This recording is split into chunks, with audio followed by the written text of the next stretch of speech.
it has the unit exam in this, it does not have a checkpoint. So I'm going to be going through some of the workbook questions. So question 1, use the triangles to answer the question. Which statement about triangle ABC and triangle DEF is true?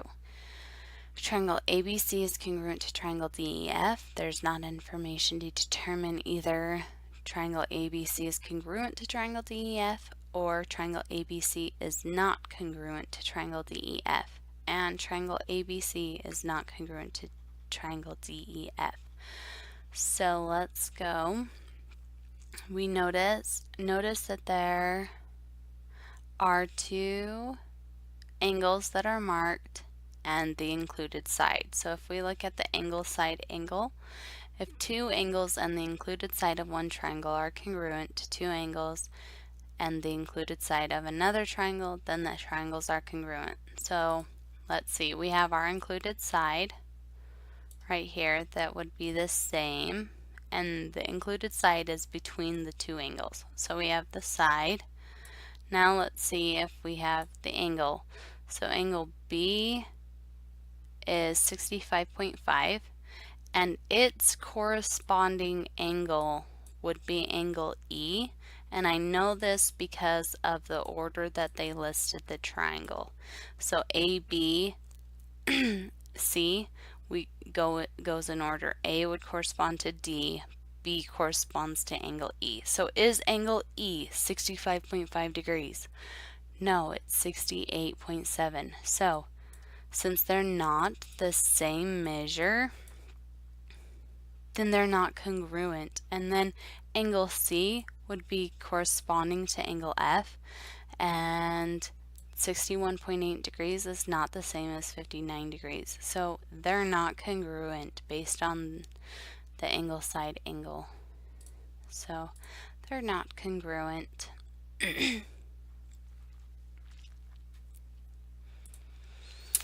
Question 2, use the triangles to answer the question.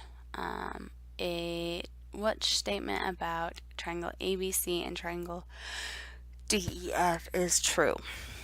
Triangle ABC is congruent to triangle DEF. There's not enough information to determine either triangle ABC is congruent to triangle DEF or triangle ABC is not congruent to triangle DEF, or that triangle ABC is not congruent to triangle DEF. Okay, well, in triangle ABC, we are given that this B to C is 2, and BC's corresponding side would be EF. So EF is 2, but then they marked angle C as 101.7 degrees, and angle C's corresponding angle would be angle F, which is not labeled, and we have no other information. So there's not enough information given to determine if they are congruent or they're not. So we have to go based off of what is given. Okay, question 3. Which method or methods, if any, can be used to prove triangle ABC is congruent to triangle DEF? Select all correct answer choices. If there is only one correct answer choice, select only and the correct answer choice. Okay, the options are the side-side-side congruence postulate, definition of congruent angles, angle side angle congruence theorem, only, there's not enough information, or this and the side angle side. Okay, well, let's start off by remembering what the side-side-side congruence postulate was, and that's if 3 sides in one triangle are congruent to corresponding sides in another. Okay, so we need to compare corresponding sides to see if they are congruent. So let's match that up. AB, its corresponding side would be DE. So AB is 5.4, Is DE 5.4? Yes. Okay, the next corresponding side would be BC to EF. So BC is corresponding to EF, and they are both 3. And by default, since there's only one side length left, they are corresponding. So AC is corresponding to DF, and they are both 6.2. So yes, by the side-side-side congruence postulate, we have corresponding sides that are congruent. The definition of congruent angles. So if we look for what is our congruent angle definitions, we have to look at how we can determine if polygons are congruent though. So angles are congruent if and only if they have the same angle measure.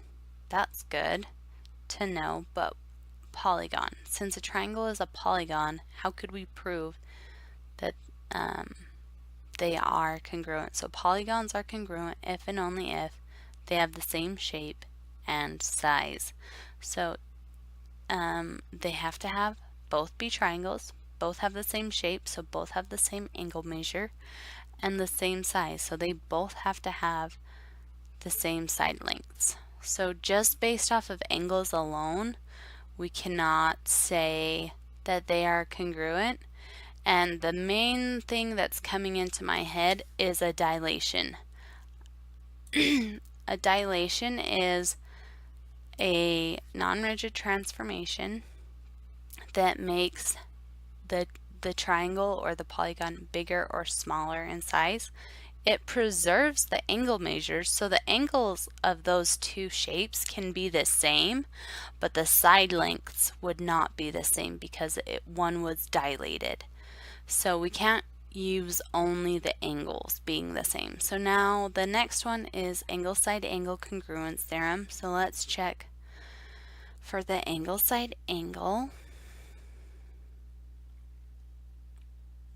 And I'm just scanning in the left hand column. That's side angle side that I came across first. So side angle side is an option. So what is that? If two sides and the included angle of one triangle are congruent to the two corresponding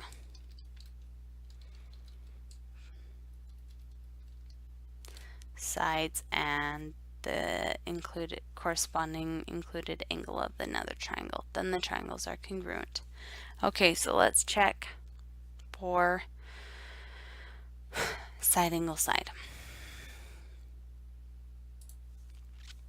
Okay, so let's pick a corresponding side, and AC is 6.2. Its corresponding side is 6.2. I'm going to pick angle A.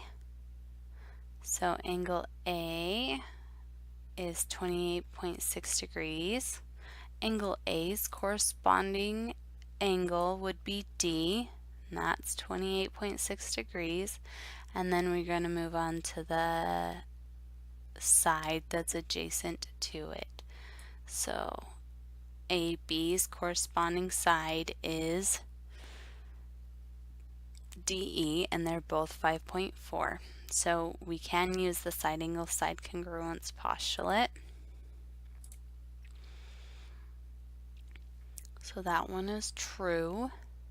The next one, we were looking for angle side angle. So back to that. Okay, angle side angle theorem. If two angles and the included side of one triangle are congruent to two angles and the included side of another triangle, then the triangles are congruent. Okay, let's check for two angles, two corresponding angles. So I'm going to pick angle C.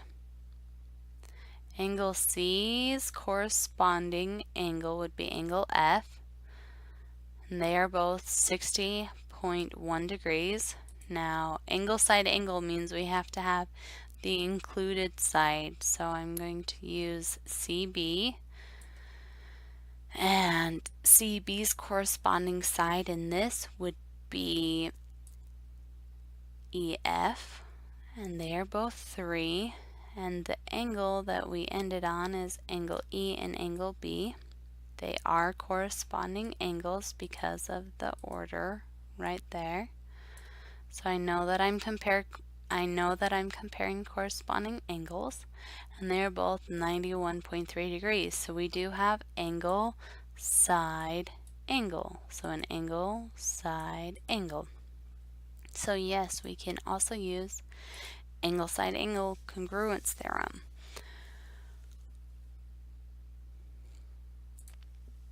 Into question 3.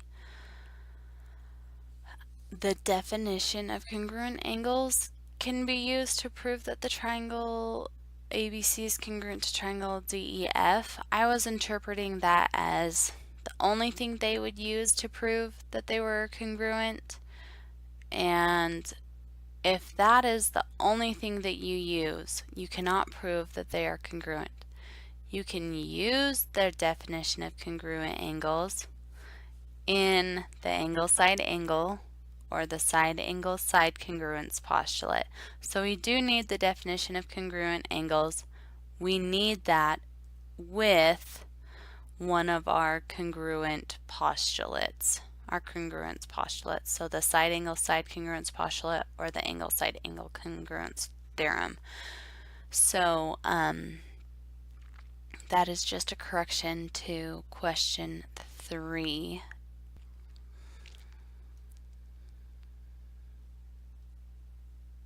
Okay, I wanted to include at least a proof, so I'm going to jump to question 6.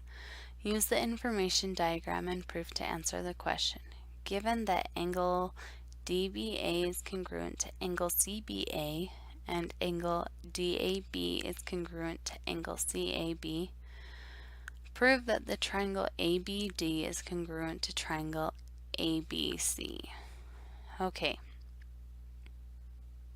So the first thing I want to notice is they have these angles marked, and they have an angle with 1 tick mark and an angle with 1 tick mark. Those are congruent angles because they have the same number of tick marks on their angle measure. So then this angle CAB is congruent to angle BAD because of the tick marks as well as it being given. So they've already drawn in what's given. So now our statement is angle DBA,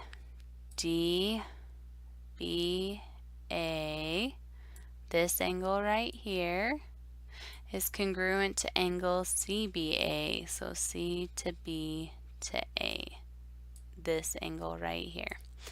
That's given. An angle DAB,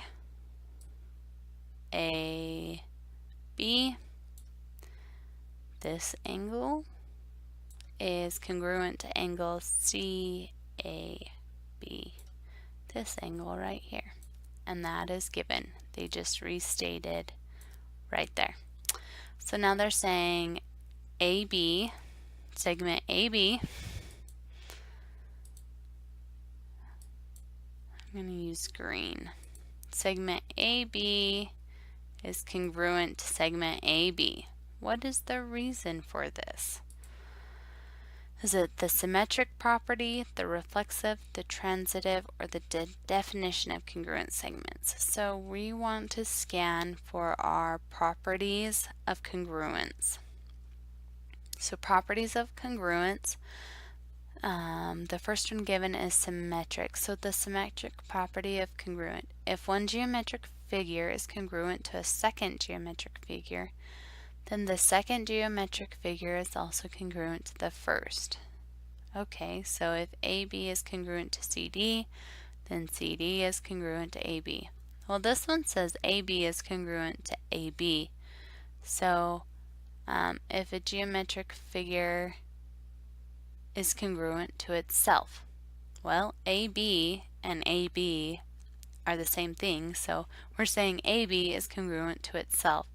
So it is our reflexive property of congruence.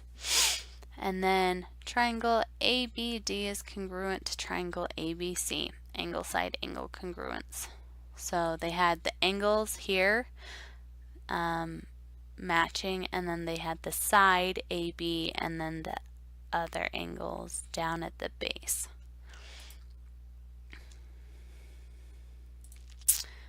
Okay, I will go back to question 5, but before I do that, I'm going to give you your help tip. When you are feeling stressed and feel like you're in that fight or flight mode, this technique helps bring your blood back to your mind so you can think clearly, and we do it. There is a name to this. It's called we're touching our forehead stress points. So have you ever been like, oh my goodness, and you just slap your forehead? It's because you're touching stress points that are in your forehead, and it's helping you bring back the blood to your forehead. The other part of this that we don't often do is put one of our hands behind our head and the other hand on our forehead. So I have one hand on the back of my head, one hand on the front of my head, and just breathe. And that just gives you a second to bring the blood back to your forehead and get out of fight or flight so you can think clearly and get back to what you need to be doing. So it's, again, we're just holding our forehead stress points. And this helps. We do it naturally all the time. So if you ever notice yourself doing this, it's because your body is telling you you just need to take a moment and to relax. So it's called, we're holding our forehead stress points. And so now we're going to do question 5. So use the triangles to answer the question. Grace states that she can use angle side angle congruence theorem to prove that given triangles are congruent. Is she correct? Why or why not?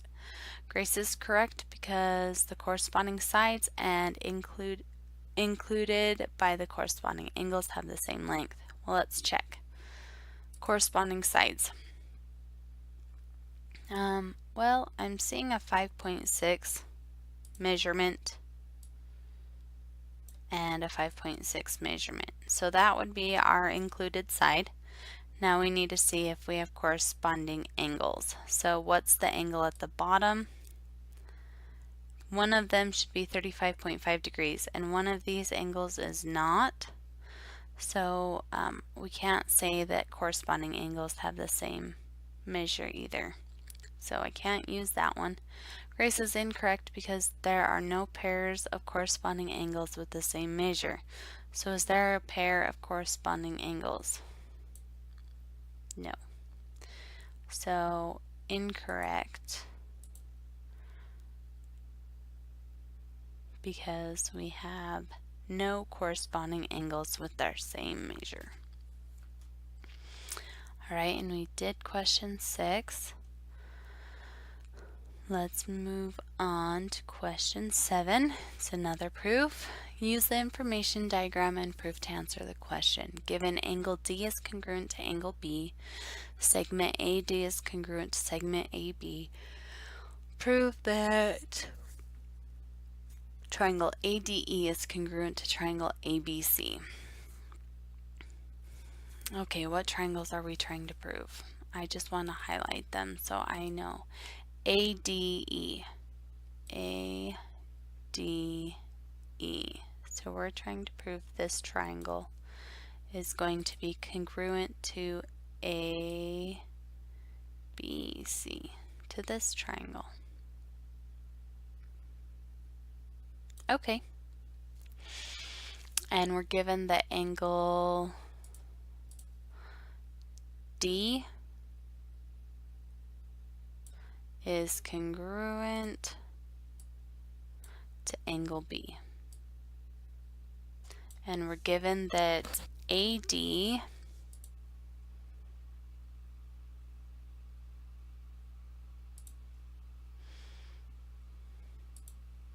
this length A to D is congruent to AB. So it's congruent to this one, AB. Okay. So now angle D is congruent to angle B, which is given. Segment AD is congruent to segment AB, which is given. Angle A is congruent to angle A. Why is angle A congruent to angle A? Definition of congruent angles: transitive property of congruence, symmetric property of congruence, or reflexive property of congruence. And say I couldn't find these properties of congruence, and I was looking at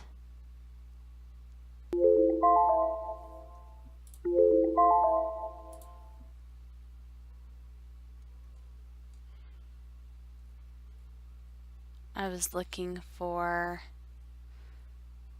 an example, and right here I noticed that they have the reflexive property of congruence, and it's based on AC is congruent to AC.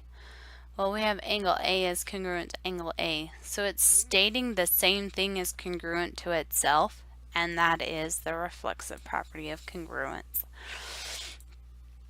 So then they can say triangle ADE is congruent to triangle ABC by the angle side angle congruence theorem, because if we looked at it, I'm going to delete all that, they have corresponding angles right here.